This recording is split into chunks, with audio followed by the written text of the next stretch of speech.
Hey, fifth graders. Today we are going to do a project using different lines. These lines are actually going to create an illusion. It's going to look like some lines are going up and some are going down. In art, we call this an optical illusion, or op art for short. There are many examples of op art that trick our eyes. So if you like this lesson, I suggest you look at more. I'll be posting more on your Google Classroom for you if you would like more examples. Op art works best when you use opposites. So that might be black and white, or that might be opposites on the color wheel. Some of you might remember this from fourth grade. Opposites on the color wheel are red and green, blue and orange, yellow, and violet. I suggest when you pick your two colors today that you pick a pair of opposites. Let's go ahead and get started. To get started, you'll need either a pencil or a black marker. I'm going to use a Sharpie today, but a regular black marker would be fine. I'm going to start by drawing two diagonal lines. I'm going to start at the corner and draw all the way down to the opposite corner. I'm going to repeat my diagonal line with the two remaining corners. I'm going to start at the top and go all the way down to the bottom. Inside of each section, I'm going to draw two more lines. I like starting in the middle, so I'll go up and up. This is going to create three sections. I'm going to make two lines in this section. 1, 2. Do not worry if they're uneven. The art will still look great when it's finished. Here in the bottom, I'm making two more lines. 1, 2, and then finishing here. 1, 2. Now, the next part is to make a bunch of curved lines. My one suggestion is that the more curved the line is, the better the end product will look. Think about a rainbow or the arch. It needs to go up, around, and down. And we're going to make opposite curves. Some curves will be going out and some will come in. I'll say that again. Some curves will go out and then some will come in. Let's do the curves going out first. I'm going to start in the middle, go up, around, and down. Then I'm going to repeat the rainbow or arch or curved line, whatever you are calling it. Up, around, down. Up, around, down. Now I'm skipping the section next to it and repeating it here. I like to turn my paper because it's easier for me to draw those curved lines. Up, around, down, up, around, down, repeating the pattern. I'm going to go ahead and continue all the way to the end.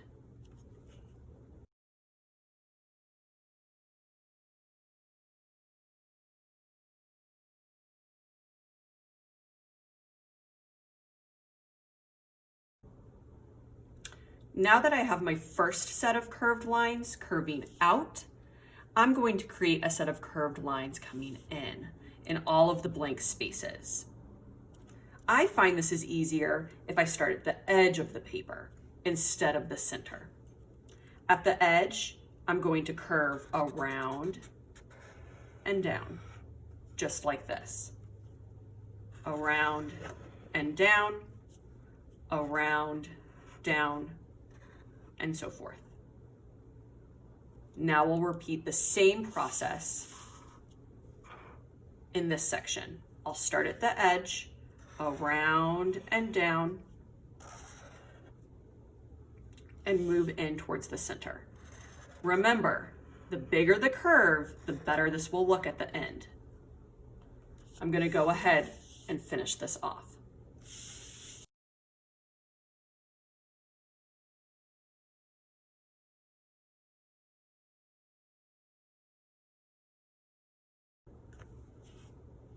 Now that I'm done creating all of my lines, I'm going to start adding color.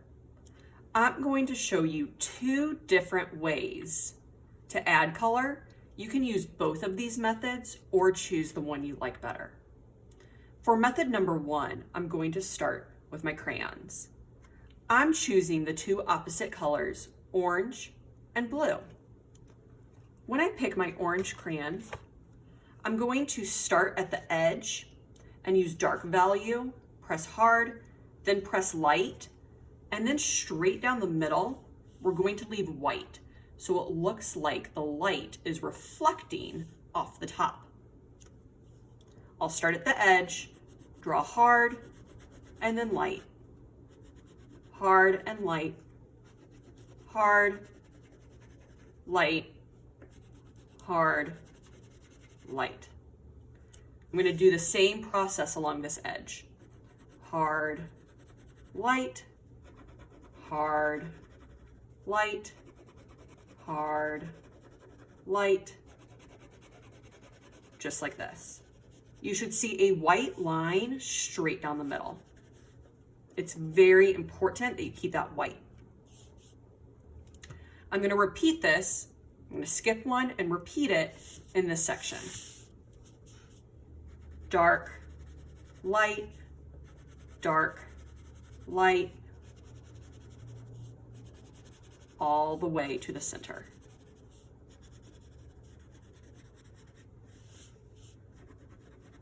Remember to keep that white light or white line straight down the middle.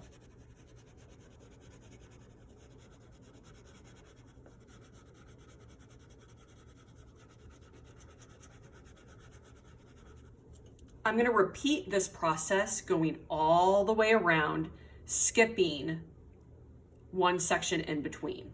This is going to create a pattern.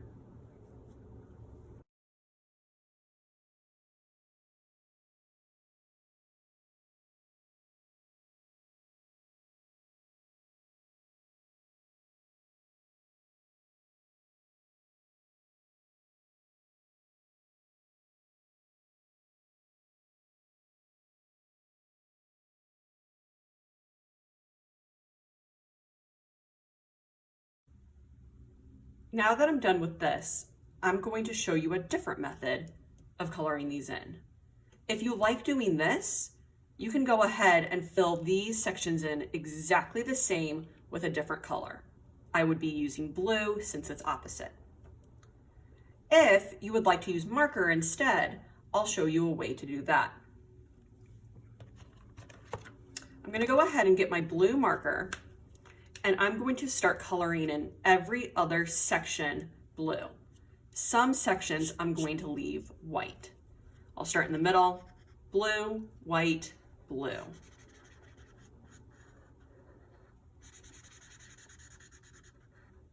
White, blue.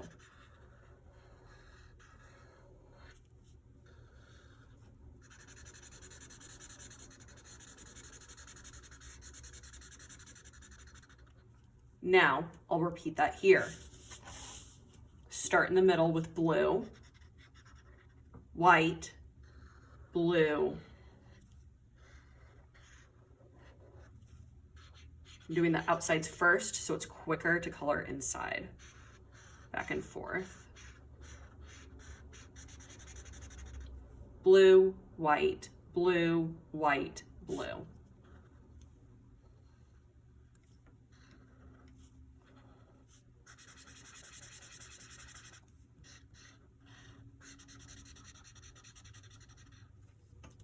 Now I'm going to go ahead and do the rest of the sections with the exact same pattern.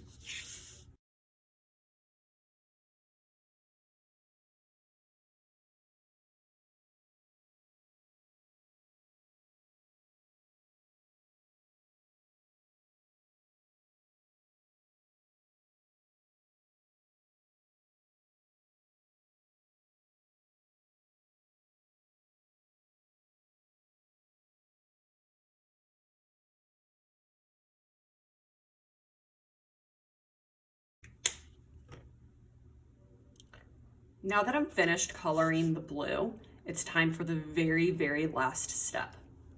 I'm gonna go ahead and take a pencil, and in the white sections, I'm gonna create the same value pattern as the orange. Dark at the edge, medium, and then a white highlight in the center. I'll press down hard with my pencil to make it dark, and then start lifting up to create a light value. Press down to create dark at the edge, then lift up to create lighter value, leaving a white highlight down the center. I'm going to repeat the same pattern in this section here. Dark, medium, light, white. Dark, medium, light, white. Again, just like we've been doing, I'm going to repeat this pattern in all of the remaining white spaces. Dark, medium light, leaving the white highlight in the center. I'm going to go ahead and do that now.